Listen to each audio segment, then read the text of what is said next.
قوم في بيت من بيوت الله يتدارسون كتاب الله يتلون كتاب الله ويتدارسونه فيما بينهم.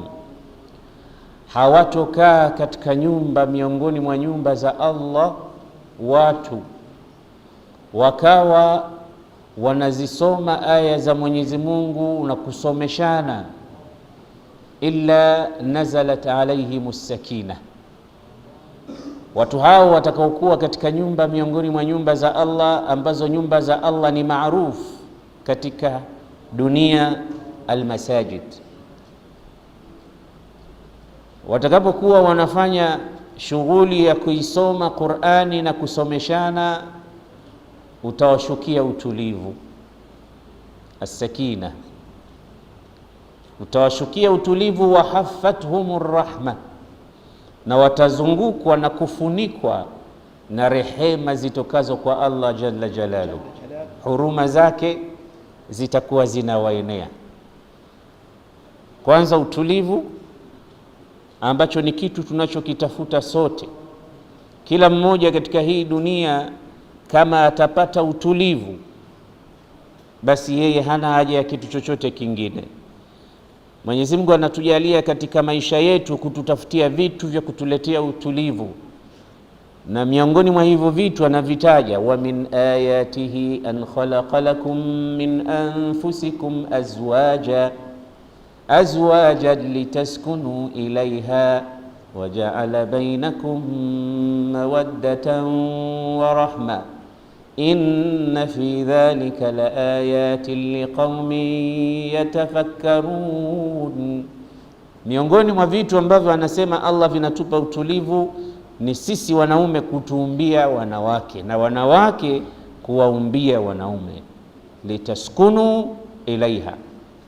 Katika suratul Araf Allah anasema wa khalaqa minha zawjaha liyaskuna ilaiha, ili apate kutulizana huko. Kwa hiyo kutulia na utulivu ni neema miongoni mwa neema za Allah, tunapaswa kuzitafuta kwa hali yoyote ili tupate kutulia nyoyo zetu. Lakini pia ala bidhikrillahi tatma'innul qulub, moyo pia unapata sakan na itminan wakati unapomtaja Allah subhanahu wa ta'ala. Sasa tunapokuwa katika nyumba miongoni mwa nyumba za Allah, tukawa tunakisoma kitabu chake na kufundishana, as-sakina tanzilu alaina, Allah anatupa neema ya sakina. Kisha wahafathumur rahma, anatuenea na kutuenezea Mwenyezi Mungu subhanahu wa ta'ala kwa huruma zake, kama alivyohadithia Mtume, irhamu man fil ardi yarhamkum man fis samaa, wahurumieni walio duniani atakuhurumieni yule aliye juu. Na ndiyo maana huruma zake Allah zimeshinda ghadhabu zake. Sabaqat rahmati ghadabi wa rahmati wasi'at kulla shay, na rehma za Allah subhanahu wa ta'ala zinavyompata mtu na kumwenea mtu, hana kitu alichofeli, kwa sababu huruma za Allah ndizo zinazotafutwa. Allah anasema ana huruma 100, lakini huruma moja tu ndio aliyoiteremsha katika dunia. Hiyo ndio watu wanahurumiana, mama anamhurumia mtoto wake mdogo, anahurumiwa na mkubwa, fabiha yatarahamun. Lakini nyingine amezieka kwa ajili ya waja wake watakao kwenda katika jannatul firdausi wa riyadhiha, na jannati nyingine alizoziandaa Allah. Allahumma ja'alna minhum, amin. Sasa hizo rehema ambazo zipo hapa duniani, lallahu arhamu biibadihi min al-ummi biwaladiha, Mwenyezi Mungu ana huruma kwa waja wake kuliko alivyokuwa mama na huruma kwa mtoto wake. Kwa hizo rehema sisi huwa tunazipata wakati tumekaa katika nyumba miongoni mwa nyumba za Allah. Lengo letu ni kusomeshana. Wanazalat alaihimul malaika, na pia malaika huwa wanashuka, wanakuja wanatufunika kwa mbawa zao, kwa sababu lengo letu ni kusoma na kusomeshana. Wa innal malaikata latadau ajnihataha li talibil ilmi ridan bima yasna, Talibul ilmi, mwenye kutafuta elimu, malaika huwa wanamtandikia mbawa zake, anapita juu ya mbawa zile, kama vile unavyowaona wale wafalme, viongozi mbalimbali, waheshimiwa wanapokwenda sehemu wakatandikiwa red carpet, wewe unatandikiwa mbawa ya malaika kutokamana na kwenda katika sehemu tukufu na kutafuta elimu kwa ajili ya kujua madha qala Allahu madha qala Rasulullah. Hafathumul malaika, na malaika nao wanatufunika na mbawa zao. Wa dhakarahumullah, na Mwenyezi Mungu anawataja hao watu walio msikitini, sisi hapa na wengine walio katika sehemu kama hizi. Allah anawataja kwa kheri, kwa kujigamba na kujifakhiri mbele ya malaikatul kiram. Anambia, angalia waja wangu wamekusanyika, hawataki chochote, wananiomba pepo, wanataka niwaepushe na moto. Fashhadu, basi nanyi shuhudieni malaika wangu, anni qad ghafartu lahum qad a'taytuhum ma yasaluna wa ma yatlubun, nimewapa wanachokiomba na wanachojikinga nacho nimewakinga nacho. Hivi vikao ni vikao vya kheri sana. Ndio maana Mtume anasema, idha marartum biriyadil jannati farta'u, mnapopita katika mabustani, viwanja, mashamba ya pepo, chumeni matunda yake na mwanze kula. Faqalu wama riyadul jannati ya Rasulallah, wakamuuliza ni yapi mashamba ya peponi? Hapa duniani tunaweza tukayapata wapi hayo? Twende Aden Yemen au twende wapi? Mtume akamwambia, hilaqu dhikr, pahala ambapo anatajwa Allah, pahala ambapo inasomwa Qur'an, pahala ambapo dini inazungumzwa, madha qala Allahu wa madha qala Rasul. Hivi ndivyo viwanja vya peponi. Kwa hiyo ukiona makundi kama haya pahala popote, usikubali kupita hivi hivi. Mtume sema, farta'u, chumeni, lisheni, kuleni, kwa sababu hivi ndivyo vikao ambavyo la yashqa jalisuhum, hata yule ambaye alikuwa yuko hajui kuna nini kunaendelea, amesikia tu, ameona tu watu wamekaa na yeye, haraka akaenda akajoin pamoja, anasema huyo pia anaingia katika wema wa wale wema waliokaa pale, wala hawi muovu abadan. La yashqa jalisuhum. Mimi nimefurahi sana leo kutembea katika msikiti huu ambao ameujenga ndugu yetu, kaka yetu, rafiki yetu, ambaye kwa huzuni hatuko naye hapa kwa sababu ya mitihani ambayo Mwenyezi Mungu amempa na anaipokea.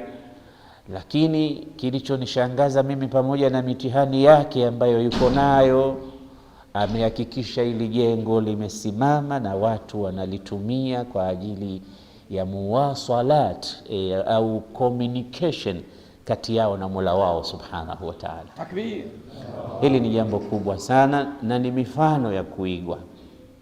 Mwenyezi Mungu amjalie ndugu yetu mtoka Saif apate shifaun ajil, arudi tufurahi naye katika durus na da'wa mbalimbali kama ilivyokuwa hapo zamani. Hili jambo la kujenga misikiti ndilo jambo la kwanza lililofanya Mtume Muhammad alipofika Madina. Na hili jambo la kujenga misikiti ndilo jambo ambalo Mtume wetu Muhammad katika safari yake ile ya Isra na Mi'raj, utakuta pale Mwenyezi Mungu amelitaja misikiti miwili. Ulama utafsir wametupa tafsiri yake, maana ya kuitaja misikiti ile. Ukisoma aya inasema, subhanalladhi asra bi'abdihi layla min almasjidil harami ila almasjidil aqsa alladhi barakna hawlahu linuriyahu min ayatina innahu huwas samiul basir. Anasema ametakasika Mola na kila mapungufu, Mola ambaye amempeleka mja wake, yani Mtume Muhammad sallallahu alaihi wasallam, katika sehemu ya usiku, kutoka msikiti mtukufu wa Maka mpaka msikiti mtukufu wa Aqsa. Kataja misikiti miwili hapa. Asra bi'abdihi lailan min almasjidi alharam ila almasjidi alaqsa. Hii ni safari ya Isra. Alafu kutakuwa na safari ya Mi'raj. Isra kanat bidayatuha masjidan wa kanat nihayatuha masjidan. Bidayatu safar min almasjid, nihayatu safar ila almasjid. Safari ilianzia msikitini na ikakomea msikitini, na wakati huo haikuwepo hii misikiti ambayo unaiona sasa, majengo haya, Masjidul Haram, Masjidul Aqsa, imekuja hii baadaye. Na Qur'ani tunavyojua sisi ni kalamullah, minhu badaa wa ilayhi yaud, ni maneno ya Allah subhanahu wa ta'ala. Kwa hiyo Allah ameyazungumza na kuashiria misikiti hii kabla hata ya kuasisiwa. Ni ishara kwamba sayuassisu almuslimuna almu'minuna min hadhaini almakanaini masjidaini sharifaini alharamain. Wataanza hapa, wataanzisha misikiti moja, Masjidul Haram, ambayo swala yake pale ukiswali moja unalipwa laki. Alhasanatu au salatu fil Masjidil Haram bi 100,000 sala. Ukienda kule Masjidul Aqsa 500. Ni misikiti mitukufu. Sasa wanaulizana, kwa nini safari ya mtume ilianzia msikitini ikakomea msikitini? Nasema lianna at-tarbiyata al-haqiqiyyata as-salimata la takunu illa fil masajid, kwa sababu malezi ya kiroho ya sawa yaliyosalimika huwezi ukayapata pahala pengine, unayapata katika hizi nyumba. Na hicho ndicho kilichomfanya mtume alipotoka Maka, hijra yake, alipofika Madina, kitu cha kwanza hakujenga hata nyumba yake ya kulala, wakati nyumba ya mtu ni muhimu sana. Lakini historia inatuambia alianza kujenga msikiti. Alipofika Quba alijenga msikiti, na ndio msikiti wa kwanza. La masjidu, asema la taqum fihi abadan, la masjidun ussisa ala taqwa min awwali yawmin ahaqqu an taquma fihi rijalun yuhibbuna an yatatahharu wallahu yuhibbul mutahhirin. Lakini pia msikiti huu wa Quba ni msikiti wa kwanza, na msikiti wa mtume ulio pale Madina City ni msikiti vile vile ambao mtume alijenga hata kabla ya makazi yake. Ulama usira wanasema kuna mambo mawili makubwa aliyafanya mtume alipofika Madina. Moja, akha baina almuhajirin wal ansar, akha baina almu'minin, yani aliwaunganisha Waislamu, wewe na huyu, wewe na huyu, wewe na huyu, wewe ndugu yako huyu, wewe ndugu yako huyu, kwa sababu muhajirin wametoka huko kwao, wameacha kila kitu kule, wameacha kila kitu kilichokuwa cha kwao, nyumba zao. Hata yeye mtume kaacha nyumba zake, Abu Bakar kaacha mali yake, wengine wameacha watoto wao, yani thamani ya mali zao zote wameziacha Maka, wamekuja huko hawana kitu. Sasa mtume anawaunganisha ili wa huku waliokuwa na kitu wagawane na hawa, wawe ni ndugu zao, wasihisi wapweke, wahisi kwamba wana wenzao wanaoweza kuwapokea.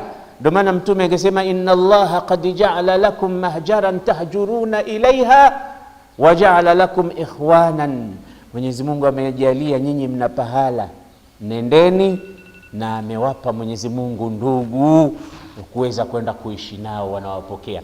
Ndio watu wakatoka irsalan wa wuhdanan, mmoja mmoja, makundi makundi, wanatoka zao Maka, wengine wana nguo zao tu za mwilini.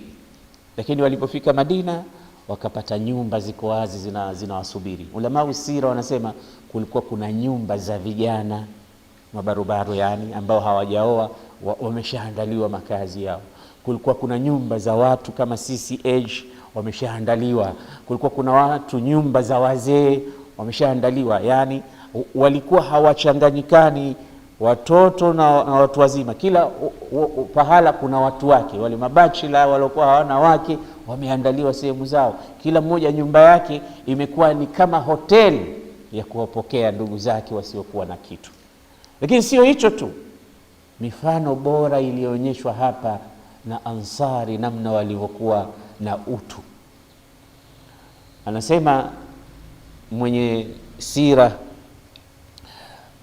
Abdurrahman ibn Auf na ndugu yake Saad ibn Rabi, baada ya Mtume amewaunganisha, we ndugu yako huyu, we ndugu yako huyu, we ndugu yako huyu.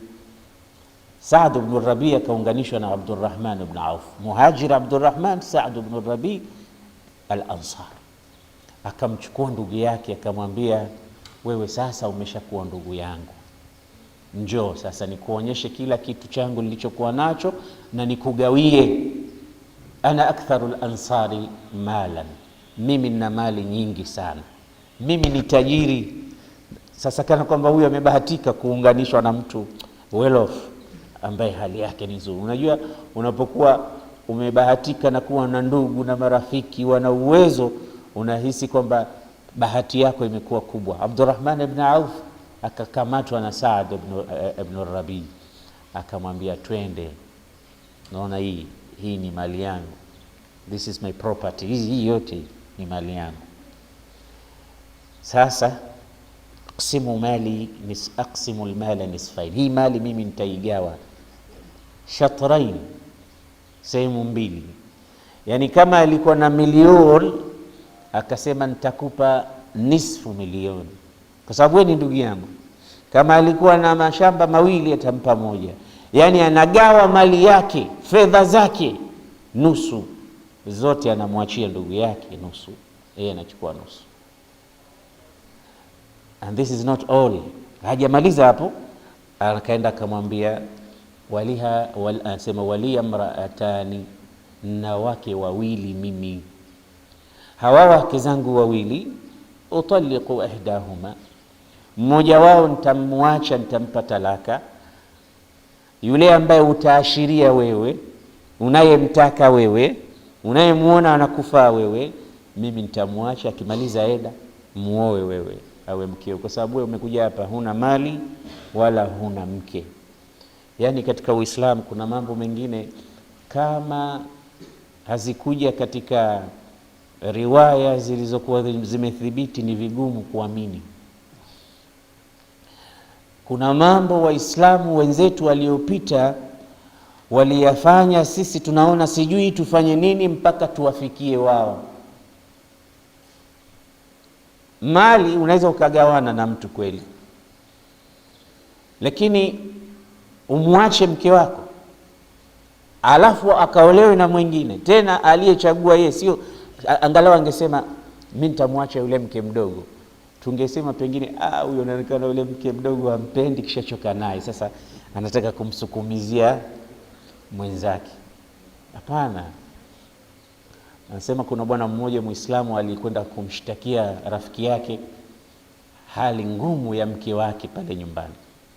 Akamwambia, madhara lau talaqtaha, hakuna madhara, mpe talaka, mwache na kutesa kama hivi.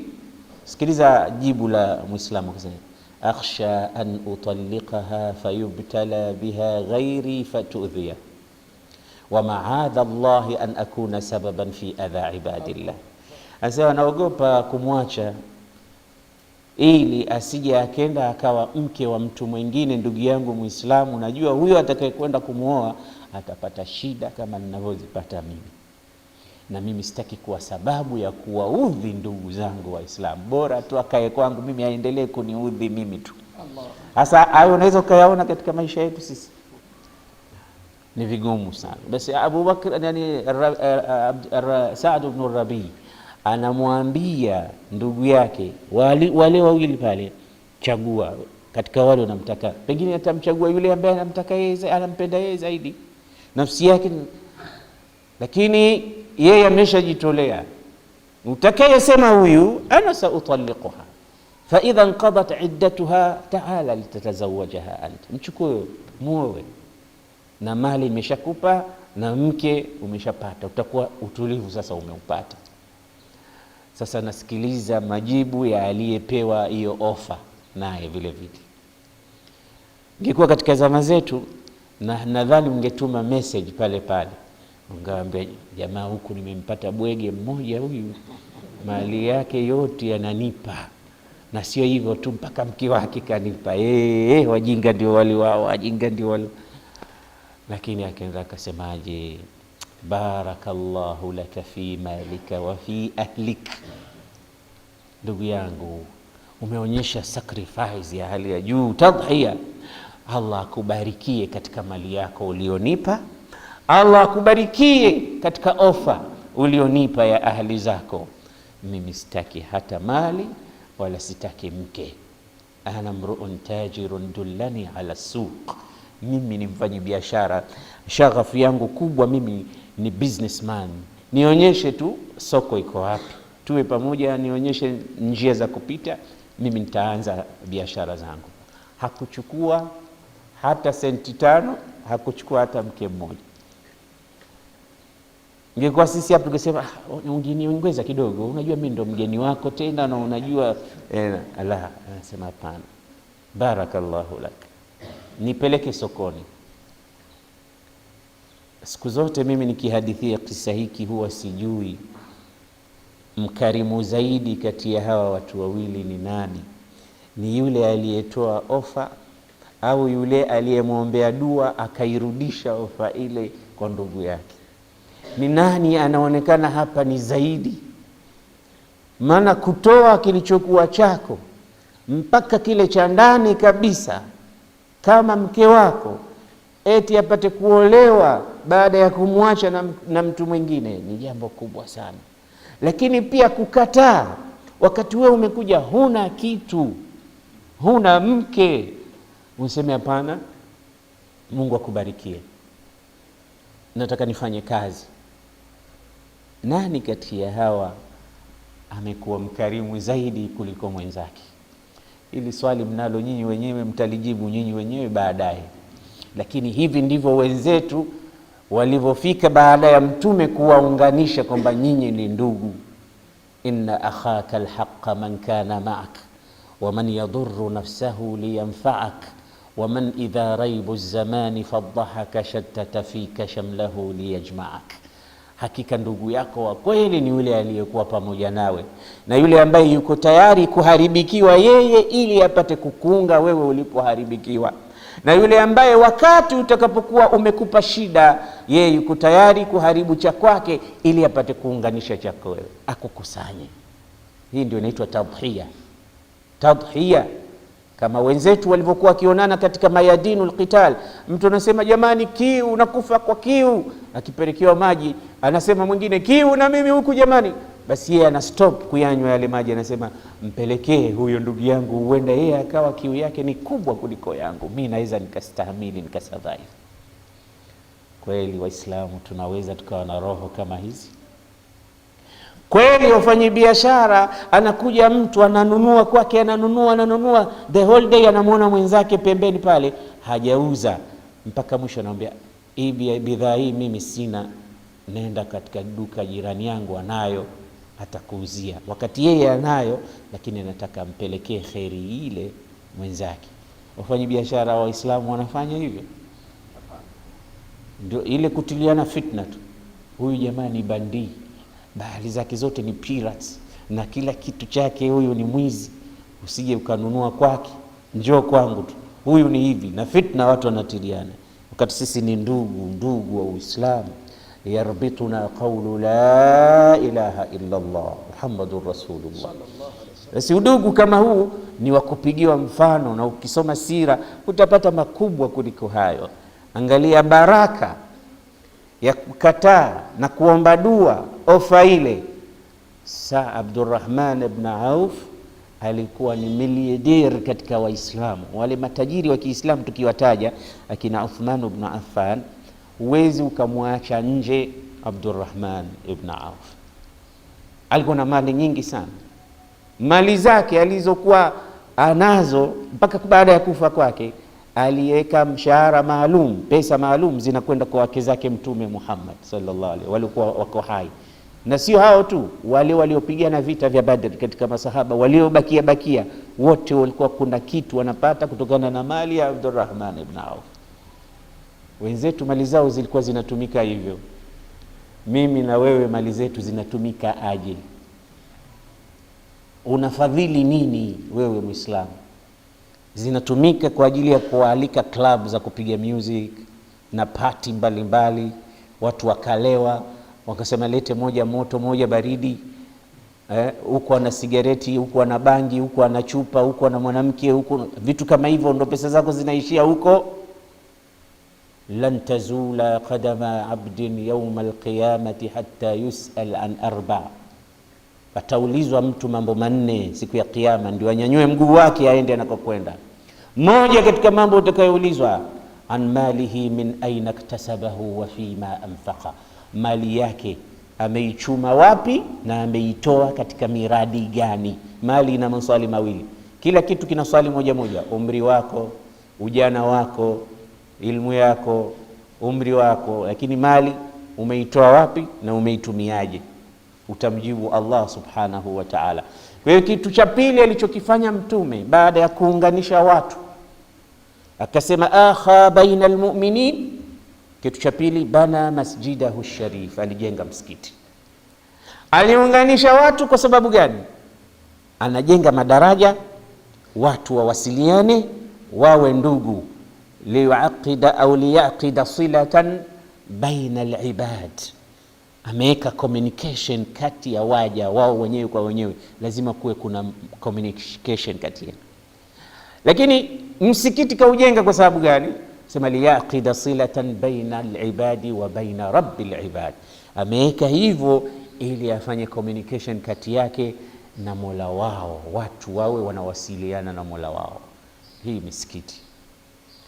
Lakini hongereni wenye kuamirisha misikiti. Innama ya'muru masajid Allahi man amana billahi wal yawmil akhir. Anasema wale wenye kuamirisha misikiti ni dalili ya kwamba wao ni waumini wa kweli na siku ya mwisho. Wa aqama as-salah wa ata az-zakah wa lam yakhsha illa Allah.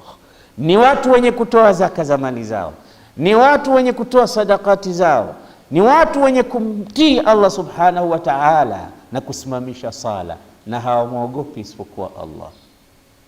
Hawa hakika watakuwa miongoni mwa watu waliofaulu siku ya kiyama. Sasa kuamirisha maskiti ni aina mbili. Ta'mirul masajid naw'an, bibinaiha wa tashyidiha. Kuna kuamirisha misikiti kwa kuijenga kama ndugu yetu alivyoujenga huu. Hii ni ta'mirul masajid.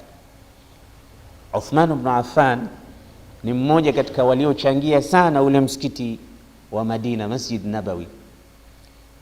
Kwanza aliwahi kutoa pesa yeye kwa ajili ya kufanyiwa upanuzi ule msikiti. Kisha baadaye wakati yeye alipokuwa ni khalifa, pia akatoa tena pesa zake, akafanya tausia ya pili upande wa kibla huko mbele, akaurefusha, yani akauzidisha msikiti wa Mtume na akautengeza kwa vitu ghali. Wakati huo vilikuwa havijapatikana. Msikiti wa Mtume ulikuwa ni makarara ya mtende na vigogo vyake na mchanga tu, lakini alikuja akaanza kuutengeza ukawa ni permanent na ukawa modern zaidi, mpaka watu wakawa wanasema Uthman bid'a, vitu kama hivyo vinatokea.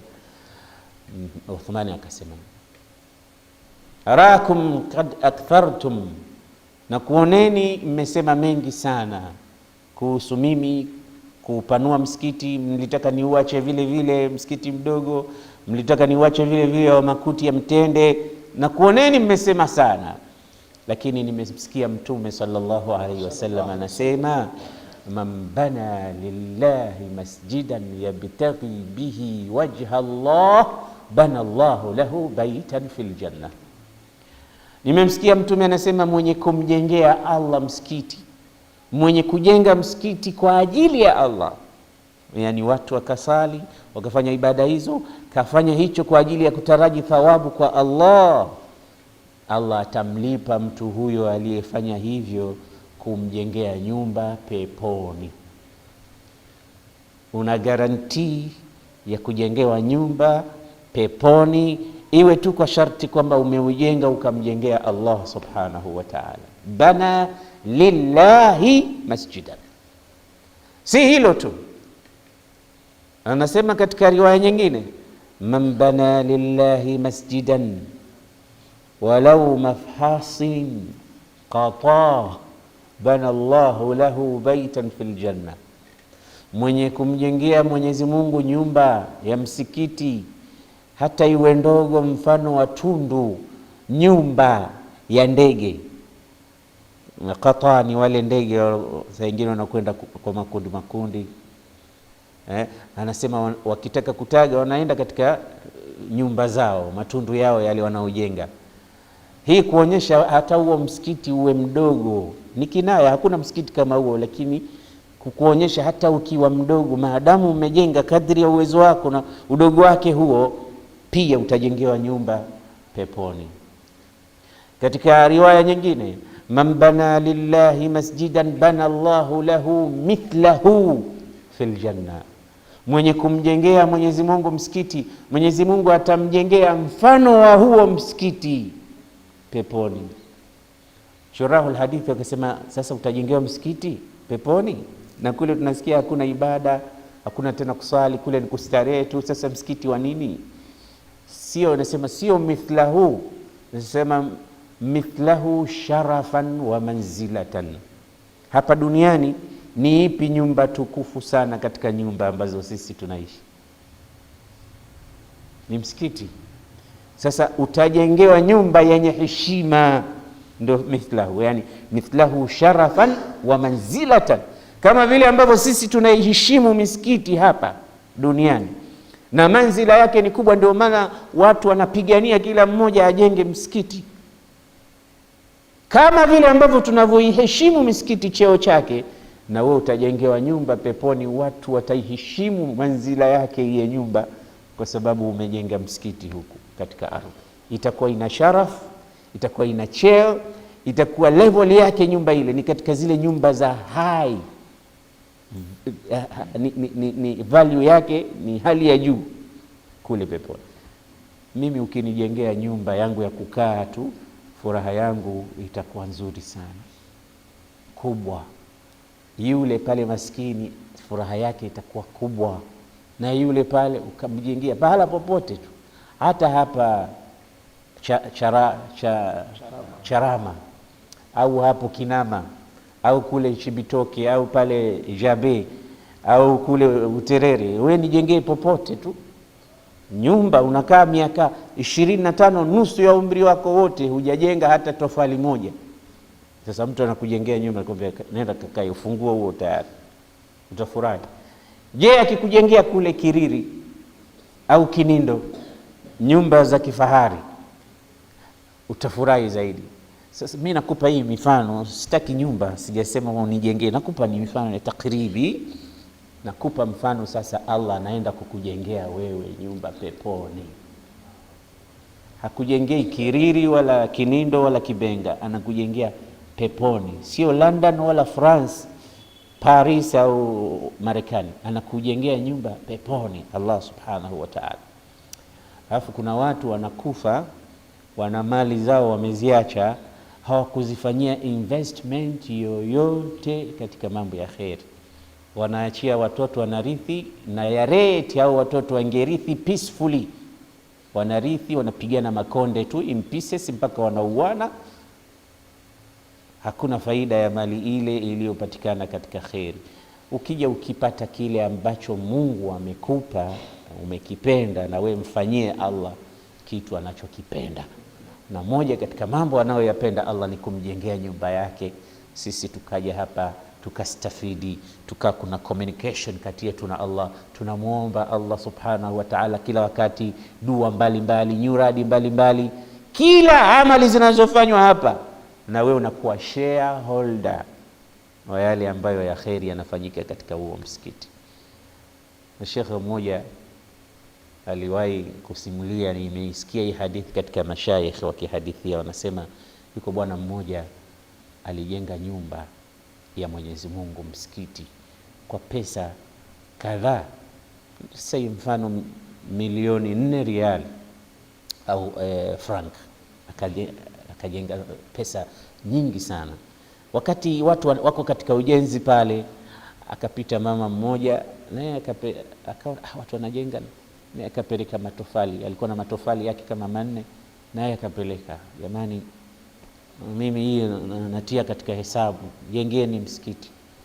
Nasema yule mjenzi wa msikiti mwenyewe, yule aliyejenga ule msikiti mpaka umemalizika, akaja akaota ndoto usiku kwamba Mwenyezi Mungu amemjengea nyumba peponi, na akamwonyesha, akamwambia, unaona hii palace, hii kasr, hii ni yako kwa sababu ya kujenga msikiti. Yule bwana alifurahi sana katika ndoto ambazo hakuwahi kuzifurahia, ni hii ambayo ameifurahia bila ya kiasi. Lakini kabla hajazindukana akaonyeshwa mbele ya nyumba yake nyumba nyingine, akamwambia, na nyumba hii hapa unayoiona, kasri hili hapa, ni la yule mwingine ambaye umejenga pamoja naye msikiti. Akaamka, akashtuka, mimi msikiti nimetoa mimi pesa zote, kuanzia mwanzo foundation mpaka mwisho nimejenga mimi. Ndotoni yanajua kama mambana lillahi masjidan bana Allahu lahu baitan fil janna, hii ni ndoto ya haki. Mbona kuna uliyejenga naye na yeye ana nyumba? Sio kwamba ni hasidi hataki apate, nataka kujua kwani nimejenga na nani, na wakati mimi nilitoa pesa peke yangu. Kuna mtu mwingine, kwa sababu kuna watu wengine wanataka kheri wazipate, waona msinisaidie bwana. Mara nyingine unaandamana na watu ukitaka kwenda lunch, unakwenda hoteli, unapiga lunch, ukimaliza ukienda kulipa unasikia yule pale kishalipa. Bwana ukienda pale pengine yeye tena, kila kitu yeye tena. Bwana ukitaka kula sema bwana wacha bwana tukusaidie, hapana, anataka kila kitu apate yeye. Sio vibaya, Allah anatuambia wa fi dhalika falyatanafasil mutanafisun, washindane watu. Bwana kwa nini unafanya hivi? Bwana mimi nina dhambi nyingi, niachieni nifute dhambi kidogo. Wenzenu alhamdulillah, tawadhu. Sasa kwa nini yupo mtu mimi simjui? Akaja akawauliza mafundi wake, bwana yuko mtu amejenga msikiti pamoja na mimi simjui. Sema hakuna. Kuna mtu alileta pesa zake hapa, ulileta peke yako. Kamuuliza kijana wake, ambie bwana iko siku alikuja mama hapa na matofali yake 4, nadhani huyo ndiye uliyeshirikiana naye katika anakaa wapi huyu mama? Tunamkuta pale. Ukienda wakamwangalia yule mama, akamuona, akamwambia mama nimekuja. Nini? Chukua hizi hela. Za nini?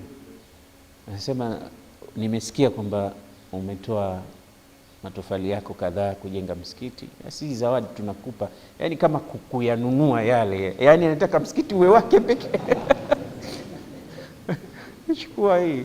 Yule mama akamwambia hapana, mimi sitaki kitu, mimi nimefanya kwa ajili ya Allah. Hapana, nachukua, hali yako wewe ngumu na hivi na hivi, chukua mama tu. Hapana, siwezi kuchukua. Chukua, siwezi kuchukua. Mwisho yule mama akamwambia yule bwana, hicho ulichokiona wewe katika ndoto na mimi pia nimekiona.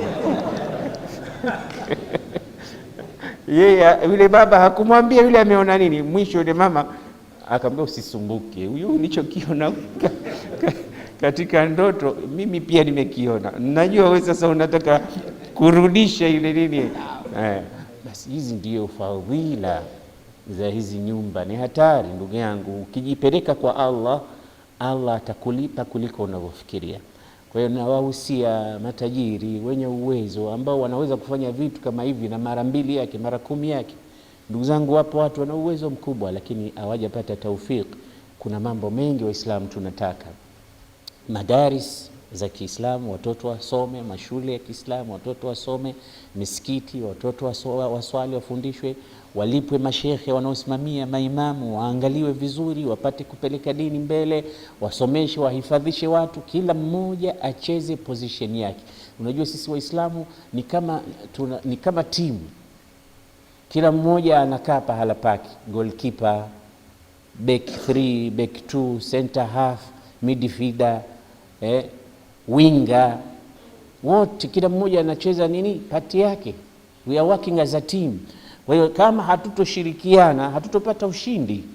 Goalkeeper lazima azuie magoli na beki amsaidie na winga wapeleke cross kule waeke nini magoli yaingie. Tusaidiane, na vitu vya kusaidiana ni katika hii vitu viwili: bil ilmi wal mali yabni an-nasu mulkahum lam yubna mulkun ala al-jahli wal iqlali. Kwa elimu na mali ndipo watu wataujenga ufalme wao, watajenga nguvu yao. Nguvu haijengwi, ufalme haujengwi kwa ufukara na ujinga, na hivi vitu vyote vitatoweka, ufukara na ujinga, tukiwa tunajua nini tunachokifanya. Mwenyezi Mungu ambarikie ndugu yetu aliyejenga msikiti huu na wengine ambao hawajafanya khairat kama hizi, Allah awape taufiki wafanye, na sisi tuamirishe misikiti sasa bidurus, bitalim, bilmawaidh. Nimesema taamiri almasajid ni aina mbili: bitashyidiha wa binaiha, kwa kuijenga kama hivi imeshajengwa. I'mari almasajid ya pili ni hii ambayo tunaifanya na sisi na Sheikh Nabat na mfano wa sisi na wenzetu na nyinyi ambao mmekaa hapa. Sote tumeiamirisha misikiti kwa kusomesha na kwa kusoma, kwa kusikiliza na kuwaambia watu maneno ya kheri, kwa kuhifadhisha na durus mbalimbali, na kwa kuitunza. Nimesikia hapa yupo mtu anautunza msikiti.